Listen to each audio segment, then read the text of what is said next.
बिस्मिल्लाहिर्रहमानिर्रहीम। News inside के साथ मैं डॉक्टर सना गौरी आपकी खिदमत में हाजिर हूँ। 2026 का पहला दिन और पहला दिन के साथ ही हम तमाम लोगों की तरफ से, इस न्यूज़ टीम और हमारे चैनल की तरफ से आपको नए साल की खुशियाँ मुबारक हो। बात करते हैं कुछ पाकिस्तान के हवाले से। 2026 कैसा गुजरेगा और 2025 के कौन से असरात हैं जो हम 2026 में देख सकते हैं। ओवरऑल जो पाकिस्तान की सिचुएशन रही, इसमें कहा जा सकता है कि पाकिस्तान को बड़ी कामयाबियाँ हासिल हुई।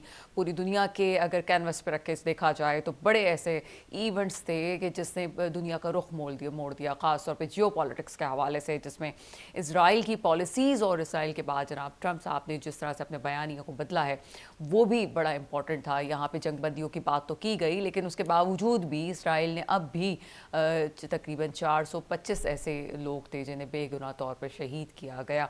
साथ ही साथ यहाँ पे इसराइल के साथ हम ये भी कह सकते हैं कि जो बड़ा इस वक्त 2026 में दाखिल होते हुए कंट्रोवर्सी सामने आई है वो ये है कि इस वक्त इसहाक डार साहब का भी बयान आ चुका कि जो खबरें सामने आ रही हैं कि पाकिस्तान इस वक्त 3,500 फ़ौज अपनी गज़ा भेजेगा, तो इस वक्त उसकी तरदीद कर दी गई है कि हाँ, वक्त और हालात के साथ इसहाक डार साहब कहते हैं कि ऐसा हो तो सकता है। लेकिन अगर सिर्फ ये कहा जाए कि हमास को काबू में करने के लिए या उसके ठिकानों पे हमला करने के लिए पाकिस्तानी अफवाज को इस्तेमाल किया जाएगा, तो इस पे उन्होंने तरदीद कर दी है कि ऐसी खबरों को आगे ना लेके जाया जाए। लेकिन बहरहाल ये ज़रूर है कि इस वक्त पाकिस्तान में भी कहा जाता है जब पॉलिटिकल अनस्टेबिलिटी होती है तो उसके साथ साथ इस किस्म की खबरें असरअंदाज तो ज़रूर होती हैं कि गाज़ा में जब पहले हालात ख़राब थे तो उस वक्त ये डिसीजन क्यों ना लिया गया और सिर्फ इस वक्त ट्रम्प इंतज़ामिया को खुश करने के लिए बात की गई है। ये कुछ महीने पहले जिस तरह से मामला आ गया है ये वही 2025 है जिसमें पाकिस्तान ने भारत से जंग की और इस वक्त पाकिस्तान को फतह हासिल हुई। ये कोई छोटी फतह नहीं थी, ये चंद दिनों की जंग ने काया यूं पलटी कि पाकिस्तान के हालात जो पॉलिटिक्स में उसका मंजरनामा है वो बहुत अच्छी तरह से सामने आया और साथ साथ अमेरिका के साथ ताल्लुकात भी सामने आए। हमारा अज़ली दुश्मन भारत इस वक्त ना को चने चबाने वाली बात थी कि वो घुटने टेक दिया गया और पूरी दुनिया में उसका तमस्कुर बनाया गया। साथ साथ ये भी हमें डिस्कस करेंगे आज के प्रोग्राम में कि इकॉनमी में किस तरह से पाकिस्तान की बेहतरी आई। वो इस तरह भी हम कह सकते हैं कि जनाब इकॉनमी पाकिस्तान की इस वक्त बेहतर तरीके से, हम नहीं कह रहे कि बहुत आगे चली गई जिस तरह से हुकूमती आदाद व शुमार कह रहे, मैं पर्सनली उसको सेकंड नहीं करूँगी। हाँ, ये ज़रूर है कि इकॉनमी ICU से बाहर ज़रूर आ गई है, लेकिन उसके बावजूद भी हम उसको लेवल पे नहीं कह सकते। एक और चीज़ जो आज के प्रोग्राम में डिस्कस होगी वो ये है कि हमारे जो पाकिस्तान में टेररिज्म को कम किया गया है या हम कहें कि दहशतगर्दों के ख़िलाफ़ हमले जो हुए हैं वो बड़ी तादाद में हुए हैं, लेकिन क्वेश्चन ये रेज़ होता है कि क्या हमारी काउंटर टेररिज्म की जो पॉलिसी है वो बेटर है। वो हम समझते हैं कि अगर क्या वो ठीक है तो क्या दहशत गर्दी में भी इजाफा हुआ और दहशत गर्दों में भी इजाफा हुआ 2025 में, जिसके असरात हम आगे देखेंगे। तमाम मौज़ूआत पे बात करते हैं। मुझे इस वक्त ज्वाइन कर चुके हैं इकबाल एडवानी साहब, आप तजिया कार हैं। सर, प्रोग्राम में आपको वेलकम करेंगे। थैंक यू जी, आपने मुझे इनवाइट किया। इकबाल एडवानी साहब, सबसे पहले तो 2026 की पहले साल की पहले दिन की मुबारकबाद और इस साल आपके लिए भी बहुत अच्छा गुजरे। लेकिन साथ साथ ये भी है कि जो दिन गुजरते हैं उसके असरात हमें आगे भी नज़र आते हैं। क्या समझते हैं कि 2026 किस तरह से गुजरेगा? ख़ास तौर पे अगर मैं पहुंचूँ इस पे सवाल करूं कि जियो पॉलिटिक्स में जो सूरत हाल रही है पाकिस्तान की, उसमें आप क्या समझते हैं कि 2026 में पाकिस्तान जियो पॉलिटिक्स में कहाँ होगा?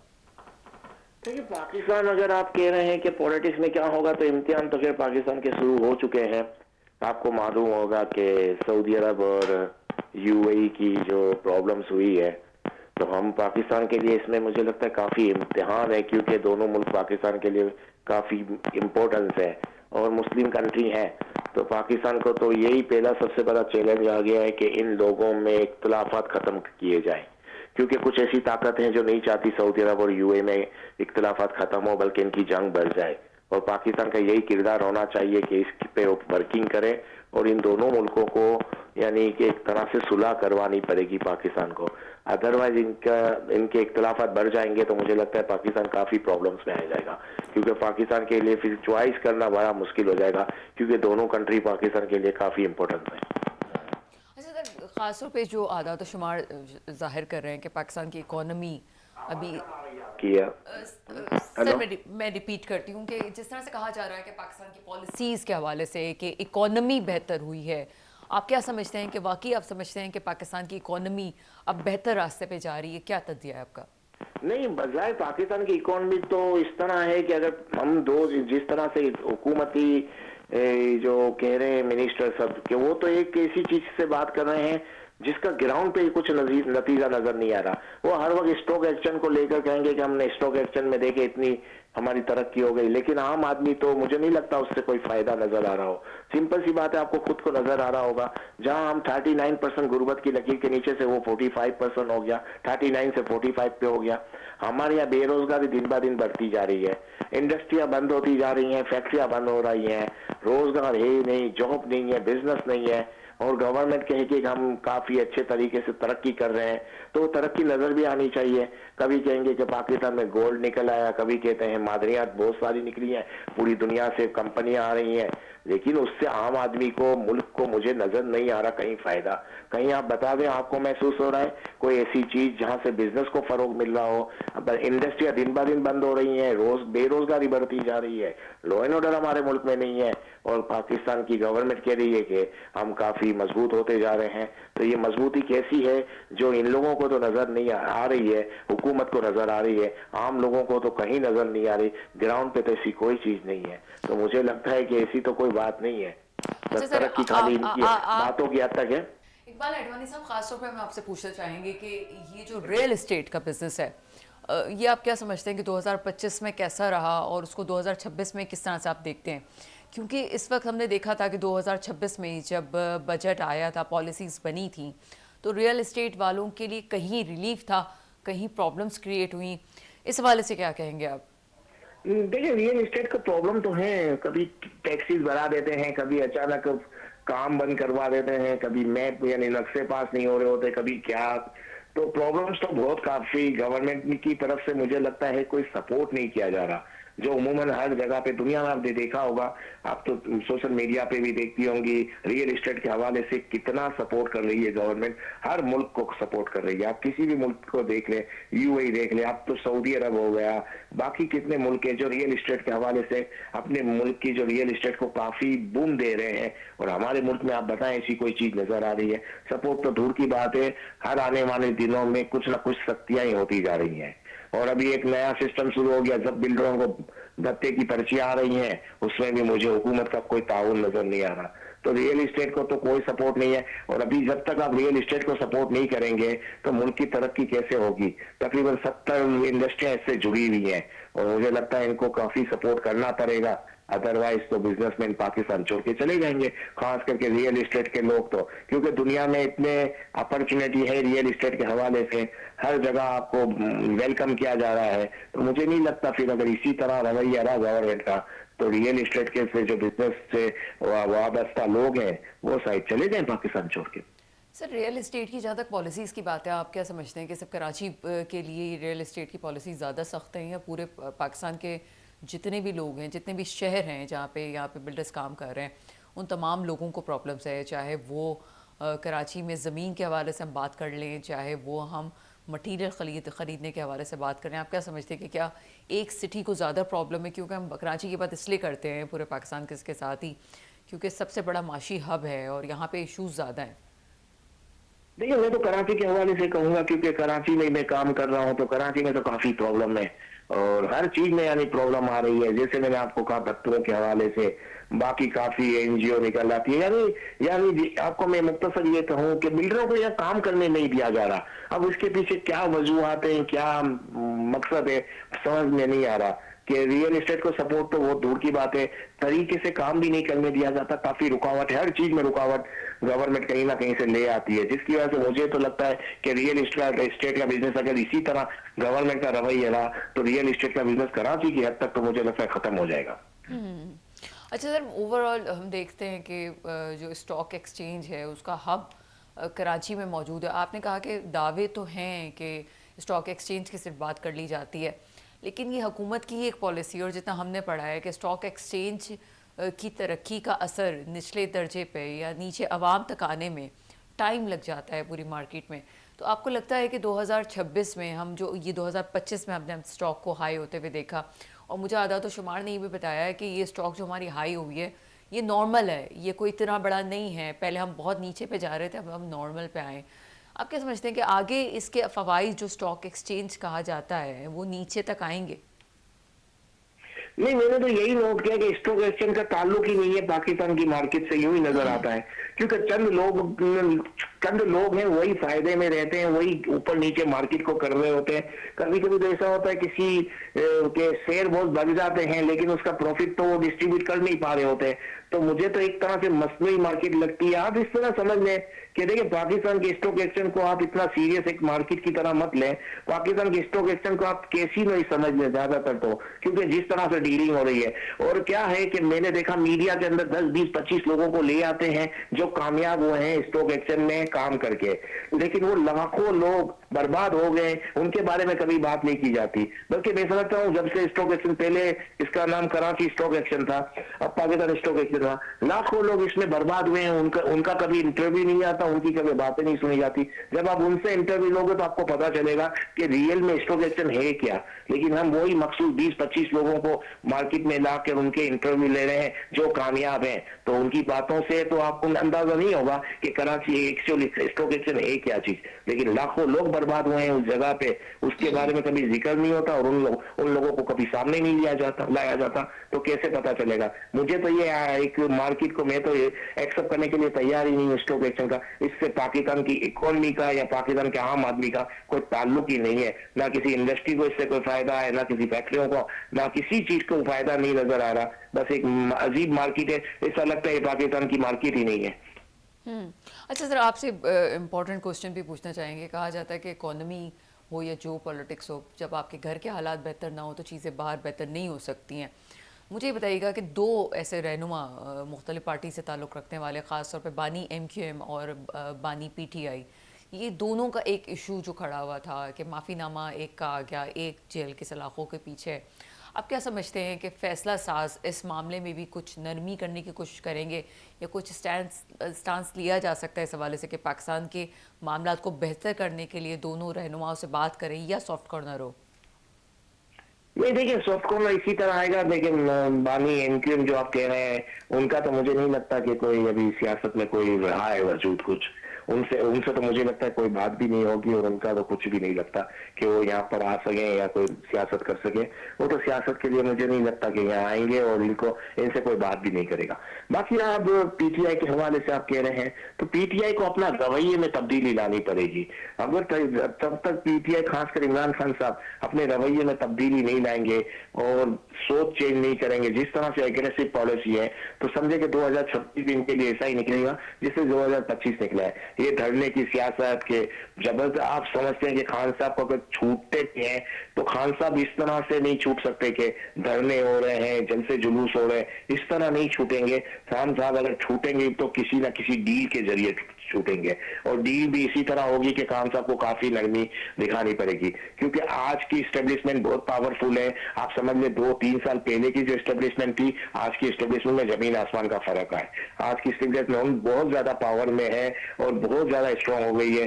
तो मुझे नहीं लगता वो काफी कुछ लचक दिखाएं ज्यादा इमरान खान के मामले में। लचक अगर दिखानी होगी तो खान साहब को ही दिखानी होगी, नहीं तो अदरवाइज यही मामला रहेगा जिस तरह चल रहा है। बहुत शुक्रिया इकबाल एडवानी साहब, आप हमारे साथ मौजूद थे। एक ब्रेक का वक्त हुआ है, ब्रेक के बाद आपके सामने हाजिर होते हैं।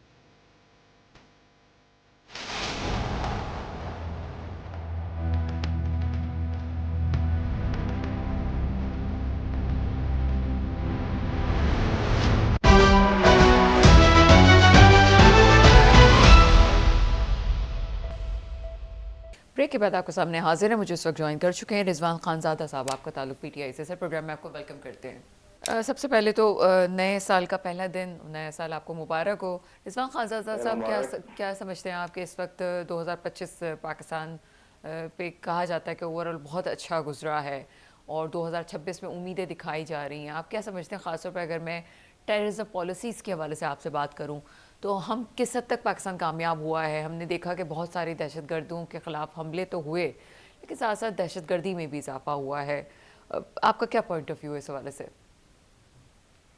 बिस्मिल्लाहिर्रहमानिर्रहीम, इय्याका नअबुदु व इय्याका नस्तईन। डॉक्टर साहिबा, बहुत शुक्रिया आपका।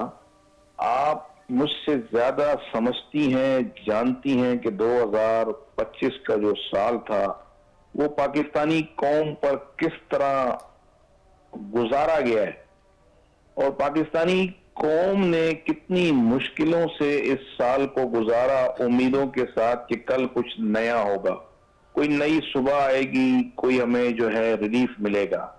आज भी आप देख लें कि हमारे जितने भी 78 ईयर्स हो गए हैं पाकिस्तान को बने हुए, हम महंगाई की तरफ जा रहे हैं, पीछे रिवर्स नहीं आए। किसी की भी हुकूमत रही हो, चाहे वो पीटीआई की हुकूमत हो, चाहे नवाज शरीफ की हुकूमत हो, चाहे वो जरदारी साहब की हुकूमत हो, हम आगे जा रहे हैं। उसकी वजह क्या है? कर्जे, कर्जे और कर्जे।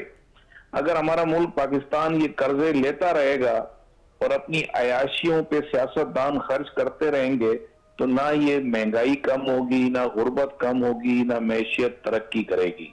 आपने उलमाए कराम की बातें सुनी होंगी कि अगर एक पानी के कुएं में कुत्ता गिर जाए तो उस कुत्ते को बाहर निकाल कर 7 या 9 डोल पानी निकाल दें और दुआ करके उस कुएं को दोबारा शुरू कर दें तो वो दोबारा से कुआं जो है वो पानी पीने के काबिल हो जाता है।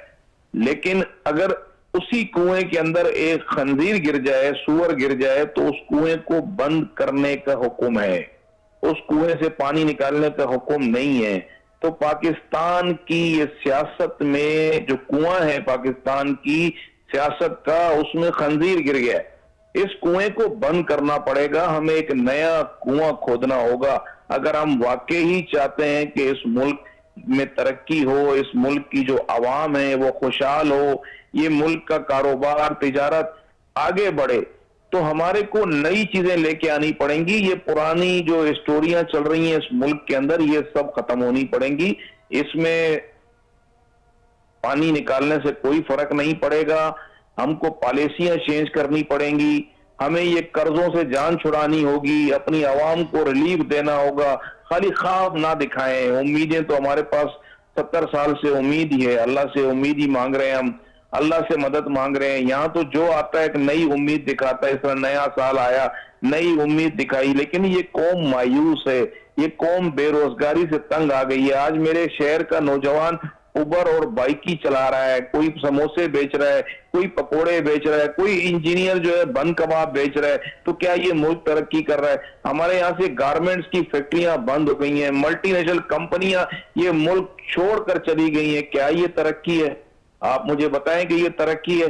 तरक्की वहां होती है जहां पर नई इंडस्ट्री लगती है, नई फैक्ट्रियां लगती हैं।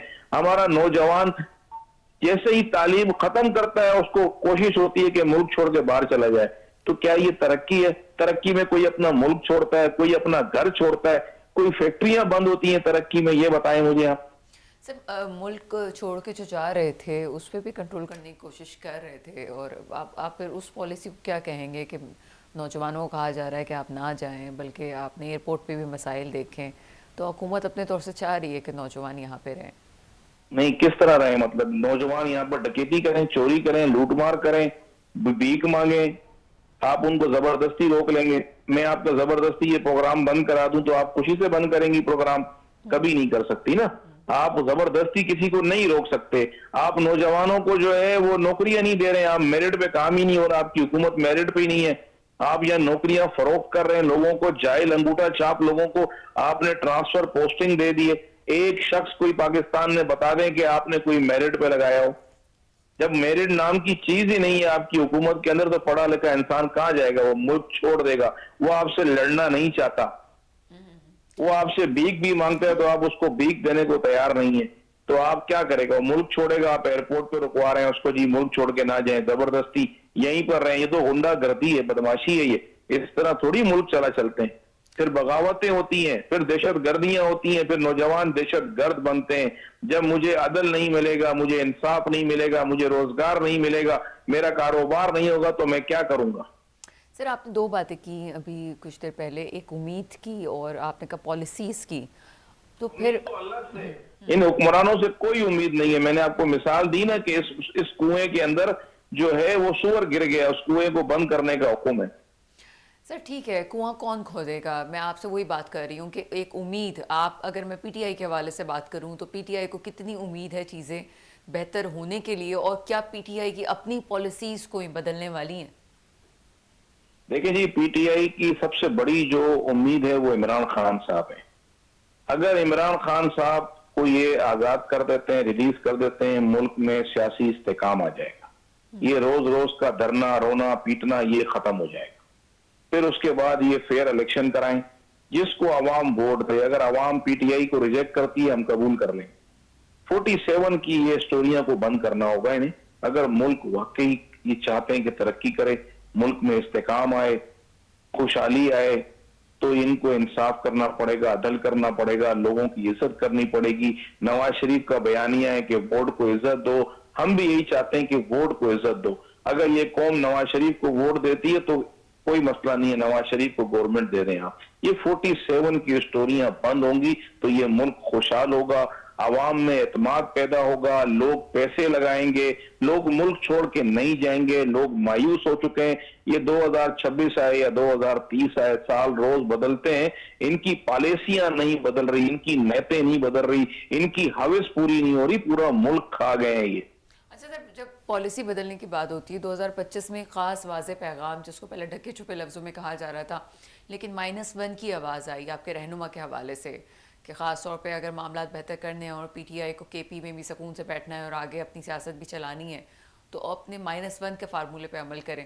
तो सर, आप क्या समझते हैं कि क्या पीटीआई की बका के लिए -1 का कोई फार्मूला आगे हो सकता है?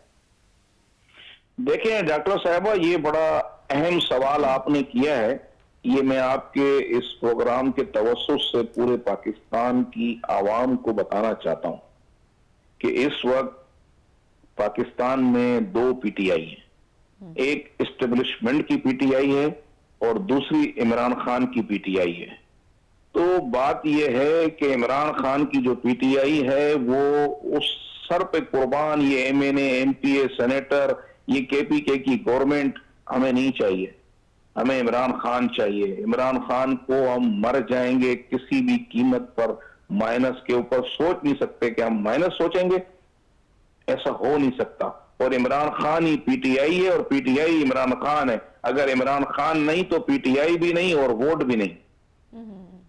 यानी कि आपका कहने का मकसद ये है कि जो पाकिस्तान की आवाम की अक्सरियत है, वो चाहे हुकूमत में कोई भी हो आपका नुमाइंदा, उससे हटके एक जो चीज़ सामने आ रही है वो ये कि जो लोग सिर्फ इमरान खान साहब को चाहते हैं, लेकिन हुकूमत अपने तौर से कोई कंप्रोमाइज़ कर सकती है जो हुकूमत में लोग बैठे हुए हैं। देखें जी, हुकूमत अगर कंप्रोमाइज करेगी तो वो एस्टेब्लिशमेंट के लोग होंगे, इमरान खान के गद्दार होंगे जो हुकूमत से कंप्रोमाइज करेंगे, हुकूमत से मुज़ाकरात करेंगे और इमरान खान को माइनस करेंगे। उनका कोई ताल्लुक नहीं होगा इमरान खान से। वो बिक जाएंगे, वो गद्दार होंगे, वो झुक जाएंगे, वो डर जाएंगे, वो भाग जाएंगे, वो गद्दार होंगे, इमरान खान के नहीं होंगे। इमरान खान के जो पीटीआई है, पीटीआई का जो वर्कर है, इमरान खान का जो वफादार है, वो -1 करना तो बहुत दूर की बात, वो सोच भी नहीं सकता। सर, बीच में एक और चीज़ सामने आई। पहले महमूद मौलवी साहब अभी भी बड़े एक्टिव हैं कि वो चाहते हैं कि मामलात को किसी तरह से बेहतर बना लें, जबकि पीटीआई ने इंटायरली वो पूरे सीन को एक्सेप्ट करने से इनकार कर दिया है। जो महमूद मौलवी और उनके साथ जो लोग हैं वो काम कर रहे हैं। दूसरी तरफ हमने ये देखा कि शाह महमूद कुरैशी साहब के साथ और जितने लोग थे उन्हें तो सज़ा सुना दी गई, लेकिन शाह महमूद साहब की तरफ से कोई एक सॉफ्ट कॉर्नर भी नज़र आ रहा है। ये सिनेरियो किस तरफ लेके जा रहा है? मैं अगर आपसे, ठीक है आपकी मोहब्बतें इमरान खान साहब के साथ हैं, लेकिन मैं अगर आपसे जनरल अगर पूछूं कि उसको एनालाइज करें तो किस तरह से देखते हैं? देखिए जी, पीटीआई का जो वर्कर है उसे सब पता है कि ये इस्तेकाम पाकिस्तान किसने बनाई, इसका सरबरा कौन था और वो क्या चाहते थे। लोगों को उठा के जलील कर कर वीडियो बनाई गई, पीटीआई छुड़वाई गई। और कराची के अंदर जो कुछ हुआ, अली जैदी के साथ हुआ, इमरान इस्माइल के साथ हुआ, उसके बाद आफ्ताब सदीकी के साथ हुआ, ऐसे कई लोग हैं। हमारे साथ भी बहुत कुछ हुआ, मुझे भी उठाया गया। बात यह है कि महमूद मौलवी की हैसियत क्या है। पहले तो मुझे ये बताया जाए कि महमूद मौलवी की क्या हैसियत है। इसको अली जैदी साहब लेके आए, इमरान खान ने इस पे एहसान किया, इसको एमएनए बनवाया उनके वोट के ऊपर। ये काउंसलर नहीं बन सकता, ये इमरान खान के मसले हल कराएगा, ये एस्टेब्लिशमेंट के लोग हैं। इन्होंने ही तो पीटीआई को जो है धोखा दिया है। पीटीआई को तोड़ा इन्होंने, पीटीआई के लोगों को गिरफ्तार इन्होंने करवाया, पीटीआई के लोगों को वफादारियां तब्दील करवाने में इनका हाथ है। तो ये क्या इमरान खान साहब के बारे में सोचेंगे और इनकी क्या हैसियत है सोचने की। इमरान खान साहब का जो मौकिफ है, इमरान खान साहब उस पर डट के खड़े, वरना वो सुबह जेल से बाहर आ जाएं, आज वो कंप्रोमाइज कर लें, नवाज शरीफ की तरह एग्रीमेंट साइन करें, मुल्क छोड़ दें, तो कोई मसला ही नहीं है। वो तो अपने उस पे अल्फाजों पे खड़े हैं, वो डट के खड़े हैं, वो एक इंच पीछे हटने को तैयार नहीं है, इसलिए ये सारी तकलीफें आ रही हैं। और आप डॉक्टर साहबा, आपके पास बड़ी इंफॉर्मेशन है, आप इस चीज को सोचें कि जब भुट्टो साहब को गिरफ्तार किया गया था तो क्या हुआ था, यही हालात हुए थे। पीपल्स पार्टी को तोड़ा गया, बहुत ज्यादा, लेकिन हाल ये था कि हैरत की बात है, आज जो पीपल्स पार्टी हमें नजर आती है, जब भुट्टो साहब का फैसला सुनाया गया तो आपको सड़कों पे कोई भी एहतजाज करता हुआ नहीं नजर आया, तो बहुत सारे लोगों ने उनका साथ छोड़ दिया था। बहुत सारे लोगों ने साथ नहीं छोड़ा था, 4 लोगों ने साथ छोड़ा था। गुलाम मुस्तफा खर साहब छोड़ के भाग गए थे, पीरजादा साहब छोड़ के भाग गए थे, आफ्ताब शेरपाव छोड़ के भाग गए थे, यहाँ से गुलाम मुस्तफा जतोई साहब छोड़ के भाग गए थे, खाली बीबी बेनजीर साहिबा और नुसरत भुट्टो साहिबा, जिस तरह आज अलीमा खान साहिबा धरना दे के बैठी हैं, तो वो उस वक्त तो ये सोशल मीडिया नहीं था, टीवी चैनल नहीं थे और ये हालात नहीं थे, लोगों को पता नहीं चल सकता था। इन्होंने पूरी पीपल्स पार्टी को तोड़ दिया, उनका निशान छीन लिया, तलवार थी, तलवार छीन के दोबारा पीपल्स पार्टी को पाबंदी लगा दी। तो हमने तो ये सारे दौर देखे हुए हैं, हमें तो अंदाजा है कि ये कहां तक जा सकते हैं, लेकिन ये ना माइनस इमरान खान कर सकते हैं और ना ये पीटीआई को खत्म कर सकते हैं कि ये भुट्टो का दौर नहीं है। चलें सर, बहुत शुक्रिया सर। रिजवान खानजादा साहब मेरे साथ मौजूद थे। एक ब्रेक का वक्त हुआ है, ब्रेक के बाद आपके सामने हाजिर होते हैं।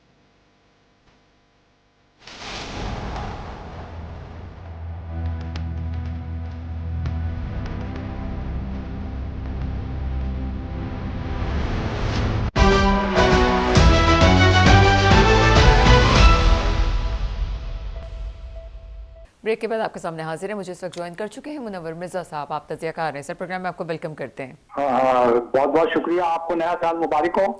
नया साल आपको भी मुबारक हो। मुनव्वर मिर्जा साहब, 2025 जो पॉलिटिक्स के हवाले से बड़ा अहम समझा जा रहा है और जो पेशन गोइयाँ 2026 में कही गई हैं उसमें भी बड़ा एक इबाम पाया जाता है। मशरिक़ वस्ता के हालात और फिर अभी रिसेंट जो इंटरनेशनल ख़बरें कह रही हैं कि ग़ज़ा में पाकिस्तानी अफवाज भेजने की बात की जा रही है, इसको कंट्रोवर्सी करार दिया जा रहा है। इसहाक़ डार साहब इससे इनकारी हैं, लेकिन इनकारी होने के साथ साथ उन्होंने ख़ास तौर पे मुकम्मल तौर पे इनकार नहीं किया। हाँ, ये ज़रूर कहा है कि अगर हमास के ख़िलाफ़ ये जंग की बात करते हैं तो पाकिस्तानी अफवाज का इसमें कोई लेना देना नहीं है। लुबे लुबाब उनका यही था, मफहूम यही था कि वो कहना चाह रहे थे कि अगर आलमी अमन के लिए ज़रूरत पड़ी तो पाकिस्तानी अफवाज ज़रूर जाएगी। पूरी पाकिस्तान में इस हवाले से काफ़ी इबाम है, क्या कहेंगे? आप बिल्कुल सही कह रही हैं। जब भी ये मामला इस किस्म का पेश आता है मशरिक़ वस्ता में, खास तौर पे कि दो मुस्लिम ममालिक के दरमियान कोई तनाज़ा पैदा हो जाता है या कोई इख्तिलाफ पैदा हो जाता है और ख़ास तौर पे अगर उसके अंदर फौजें इन्वॉल्व हो जाएं, तो फिर पाकिस्तान के लोग भी बड़े तशवीश में मुब्तला हो जाते हैं और ख़ास तौर पे पाकिस्तानी हुकूमत जो है वो तो एक टाइट रोप के ऊपर, तनी हुई रस्सी के ऊपर चलने लगती है, क्योंकि यूएई भी हमारा बहुत अच्छा दोस्त है, ब्रादर है हमारा, सऊदी अरेबिया हमारे दिल के बहुत करीब है, बहुत हमारा उनके साथ बाकायदा दिफाई माहदा है। और मामला जो है वो यमन का है। यमन भी एक मुस्लिम मुल्क है जहां पर आपको मालूम है कि खाना जंगी जो है वो एक अरसे से चल रही है और हौसी बागियों का जिक्र जो है वो हर मामले के अंदर आता है, क्योंकि वो एक मिलिशिया भी हैं।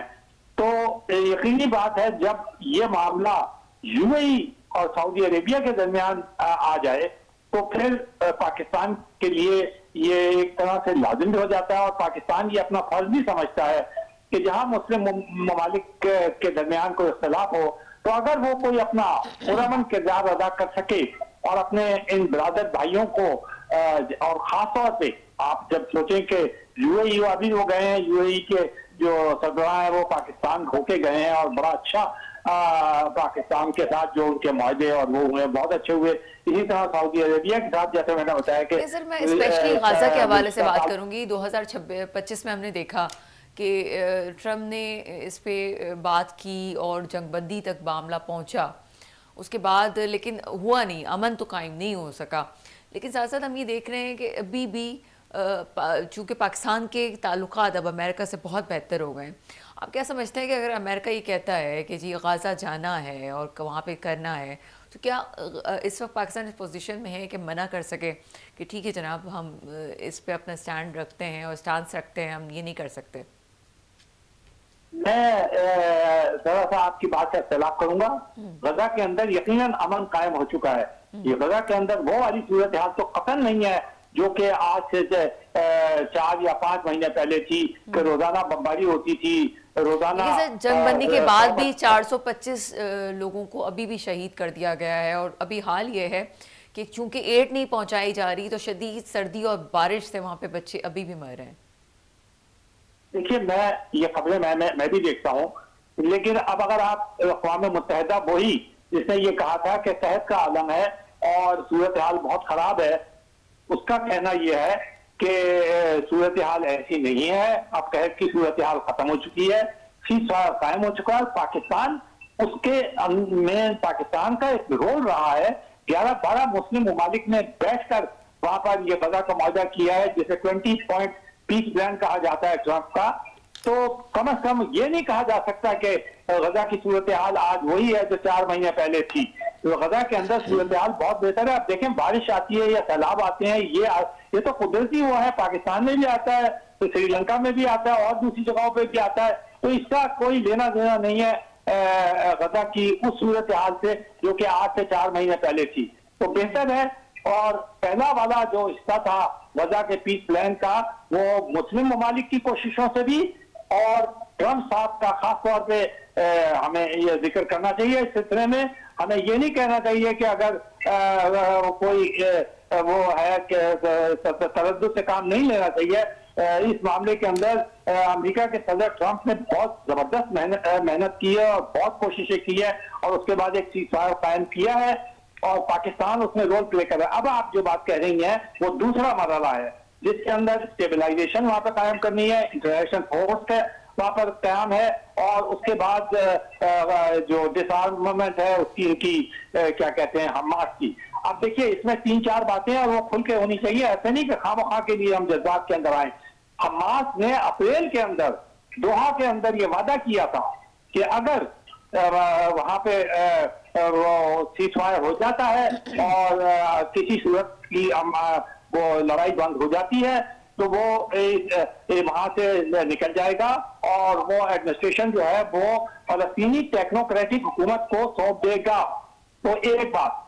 दूसरी बात यह, पाकिस्तान तो नहीं इस आमद के अंदर शरीक हो रहा। पाकिस्तान ने तो बार बार कहा है कि हम जो है वो डिसआर्म करने में कोई हिस्सा नहीं लेंगे, लेकिन पाकिस्तान ने यह जरूर कहा है कि हम अपनी फौज जो है वहां भेजेंगे। अच्छा, इंडोनेशिया ने कहा है और दूसरे बहुत सारे ममालिक हैं जो ये कह रहे हैं। तो एक तरफ तो हम ये कहते हैं कि जी अमन कायम हो, फिर हम ये कहते हैं कि जी मुस्लिम ममालिक जो कुछ करें वो। अब इंडोनेशिया सबसे बड़ा दुनिया का मुल्क है मुसलमान, मलेशिया बहुत बड़ा काबिल एहतराम मुल्क है और दूसरे ममालिक है।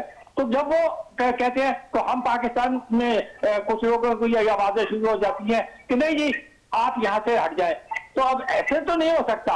आपने उस 12 ममालिक के अंदर शामिल थे जो कि वहां पर बैठे मिस्र के अंदर और ट्रंप के साथ आपने बातचीत की। आपने वादा किया, इंडोनेशिया ने वादा किया, तुर्की वहां पर बैठा हुआ था, सऊदी अरेबिया वहां पे बैठा हुआ था, यूएई वहां पे बैठा हुआ था। तो तमाम अहम ममालिक तो वहां पे बैठे हुए थे। जब उन सब ने वादा किया, आप अकेले थोड़ी है क्या, आपने कोई अकेली लाइन ड्रॉ कर ली है।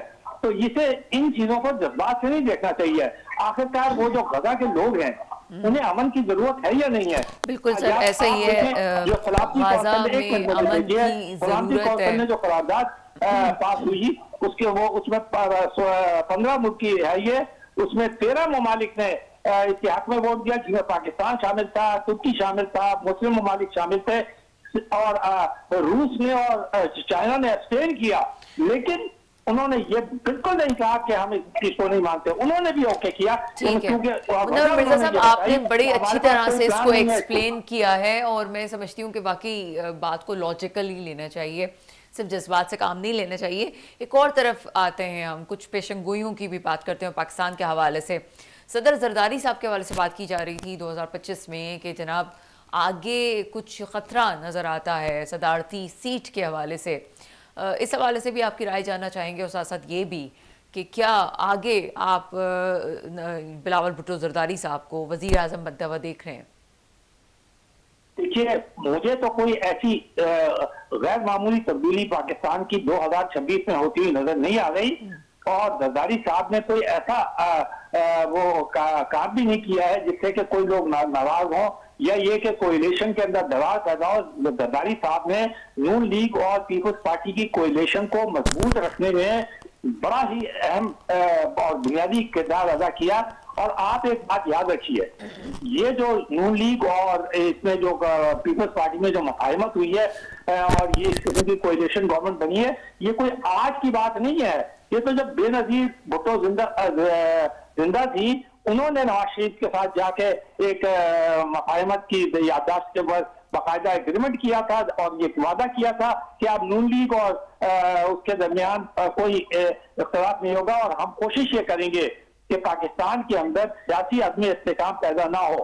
तो मैं 2026 में कोई ऐसी बड़ी वजह तो नजर नहीं आ रही, कोई ऐसा काम भी नहीं होता हुआ नजर आ रहा कि जिसकी वजह से कोई ऐसा इतना बड़ा चेंज जो है वो आए, जो कि जिसकी तरफ आपने इशारा किया है। जी अच्छा सर, एक और तरफ हम देख रहे हैं कि इस वक्त बानी पीटीआई के हवाले से बात तो हो रही है। ये तो एक मंतकी बात है कि एक सियासी जमात का रहनुमा जेल की सलाखों के पीछे है। आप कब तक देख रहे हैं कि इसका कोई एंड नज़र आता है आपको, या आप समझते हैं कि अगर हम प्रेडिक्शन करें, हम चीज़ों को देखें, मायना कर जायज़ा करें लें, तो आपको लगता है कि बानी पीटीआई के बाहर आने की उम्मीद है और ये मामला किसी तरह रफा दफा हो जाएगा? देखिए, इसमें दो बातें हैं। पहली बात तो ये है कि बानी जो है वो किस लिए जेल में गए हैं। अगर उन्होंने कोई जुर्म किया है और वो जुर्म जो है अदालत के अंदर साबित हुआ है और उसके ऊपर अदालत ने उन्हें सजा दी है, तो वो अदालत के कहने पे जेल में गए। हुकूमत ने किसी सियासी वजह से उन्हें पकड़ कर और जेल के अंदर बंद तो नहीं किया हुआ और ये कहा हुआ कि बाद में मुकदमा चलेगा और बाद में वो उस वक्त वो जेल में रहेंगे। जो वो सजा काट रहे हैं वो सजा है जो अदालत ने उन्हें दी है, उसकी वजह से वो जेल में है। पहली बात, एक बात याद रखिए। दूसरी बात क्या है, वो ये है कि पाकिस्तान के अंदर एक सियासी इस्तेकाम आना चाहिए, मुज़ाकरात होने चाहिए ऑपोजिशन के दरमियान भी और गवर्नमेंट के दरमियान भी। और इसके ऊपर आपने देखा होगा आजकल बातचीत चल रही है और अक्सर बातचीत होती रहती है। और जब सियासी जमातें होती है किसी मुल्क के अंदर भी आप देख लें कि ये तो अमल जो है ये इसी तरह जारी रहता है। उनके जेल में जाने का इससे कोई ताल्लुक नहीं है मुज़ाकरात से। मुज़ाकरात का ताल्लुक तो इस बात से है कि ऑपोजिशन और गवर्नमेंट जो है वो एक उसमें आ जाए, ऑपोजिशन करती रहे। अगर ऑपोजिशन ही खत्म हो जाएगी तो जमहूरियत यानी चाहे हाइब्रिड फॉर्म की जमहूरियत क्यों ना हो वो भी खत्म हो जाएगी, तो कुछ कोई बाकी नहीं रहेगा। तो बातचीत होना खुद ये दिखाता है कि पाकिस्तान इस बात में कामयाब रहा है कि वो जमहूरियत किसी ना किसी शक्ल के अंदर सिविलियन गवर्नमेंट के थ्रू चलाता रहे। जी सिर्फ एक और सवाल इस वक्त एमक्यूएम के हवाले से करेंगे। जो एमक्यूएम पाकिस्तान अपने आप को कहती है और अभी हुकूमत का भी हिस्सा है, उसमें काफ़ी अंदरूनी इख्तलाफात नज़र आ रहे हैं। प्रेस कॉन्फ्रेंस भी होती हैं तो वो अलग अलग सतह पे हो रही हैं। आप क्या समझते हैं कि ये बहुत ज़्यादा स्टेबल रह सकेगी? जी बिल्कुल, आपने सही कहा। एमक्यूएम के लिहाज से अगर देखा जाए और ये देखा जाए कि कराची के जो गैर मामूली मसाइल हैं, कराची के नहीं हैदराबाद के भी आप देख लें, लेकिन खास तौर पे कराची के जो गैर मामूली मसाइल हैं उसके अंदर एमक्यूएम का रोल कोई 2025 में बिल्कुल यानी मौसर रोल नहीं रहा। लोग कतई मुतमईन नहीं है उनके रोल से, क्योंकि कोई वो ना तो उन्होंने कोई किसी किस्म का दबाव मेंटेन किया जितनी उनके पास सीटें हैं, और वो ये भी दावा करते हैं कि वो कराची को रिप्रेजेंट करते हैं, तो उन्होंने वो रिप्रेजेंटेशन का हक भी अदा नहीं है। चाहे भले से वो ऑपोजिशन में हो सिंध के अंदर, लेकिन ऑपोजिशन में होना, इतनी बड़ी तादाद के अंदर उनके पास सीटें होना, वो फेडरल गवर्नमेंट के भी वो उनके हलीफ हैं, उनके इत्तेहादी हैं, तो वो उनके पास सारे वसाइल और मौके मौजूद थे कि वो कराची के लोगों के जिसके ऊपर वो हमेशा वोट लेते हैं, वो उनका फर्ज था कि वो ये करते हैं। और ये जो अंदरूनी इख्तिलाफात हैं, इनकी बड़ी बुनियादी वजह और जाती एक तो हो सकती है, सियासी इख्तिलाफात भी हो सकते हैं, लेकिन एक बहुत बड़ी वजह यह है कि उनकी कोई बड़ी डिलीवरी नजर नहीं आती। ना तो उन्होंने कोई प्रेशर के जरिए कोई अच्छा काम करवा सके, वो ना वो